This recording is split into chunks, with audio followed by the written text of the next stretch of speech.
BNP থানা এবং পৌর কমিটির সম্মানিত আহ্বায়ক কমিটির সম্মানিত আহ্বায়ক, সম্মানিত সদস্য সচিব এবং এই কমিটির নির্বাচিত সহ সব পদের কর্মীবৃন্দ এবং আজকে আমাদের সামনে আপনারা যারা বিগত 17 বছর আপনাদের রক্ত দিয়ে রাজপথ কাঁপিয়ে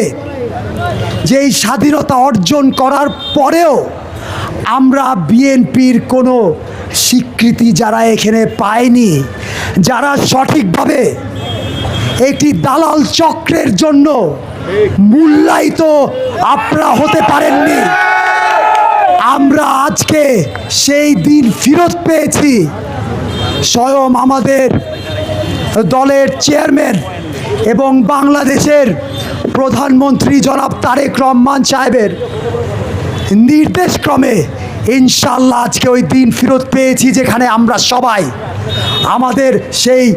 মূল্যায়নটা আমরা ইনশাল্লাহ সবাইকে আমরা দিতে পারবো। আমি আপনাদেরকে কিছু জিনিস একটু স্পষ্ট করে বলে দিতে চাই। সেটা হলো যে আমাদের বিগত সময় আমাদের মধ্যে যেই গ্রুপিংটা সৃষ্টি করেছিল, আসলে এইখানে গ্রুপিং বলে কিন্তু কোনো জিনিস ছিল না। আইদার একটা পক্ষ আমাদের দেবিদ্বারের বিএনপির কর্ণধার আলহাজ ইঞ্জিনিয়ার মঞ্জুর হাসান মুন্সির থেকে সরে গিয়েছিল, আর একটি পক্ষ আমাদের দলের বিএনপির কর্ণধার দেবিদ্বারের আলহাজ ইঞ্জিনিয়ার মঞ্জুর হাসান মুন্সির পক্ষে ছিল, কিন্তু বিএনপির কোনো ভাগ কিন্তু ছিল না। যারা এই ভাগ সৃষ্টি করেছে তাদের কাছে বিনীত আবেদন যে আপনারা আপনাদের দলকে যদি ভালোবাসেন, দেশকে যদি ভালোবাসেন এবং শহীদ রাষ্ট্রপতি জিয়াউর রহমানের আদর্শে অনুপ্রাণিত হয়ে যদি আপনারা রাজনীতি করেন, তাহলে সব ভেদাভেদ ভুলে গিয়ে আমরা চলেন আবার একসাথে কাঁধে কাঁধ মিলিয়ে যেভাবে আলহাজ ইঞ্জিনিয়ার মঞ্জুর হাসান মুন্সি দেবিদ্বারে এই দলকে সুসংগঠিত করে রেখেছিল, ঠিক সেইভাবে আমরা সামনের দিনগুলা আমরা এই নবগঠিত এই কমিটির মাধ্যমে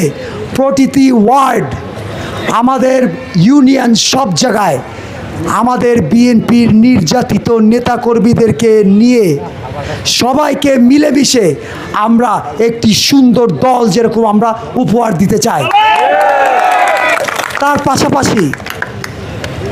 আপনারা জানেন যে নির্বাচনের কয়েক সপ্তাহ আগে আমার বিরুদ্ধে বিশাল ষড়যন্ত্রের মাধ্যমে আমাকে মারতে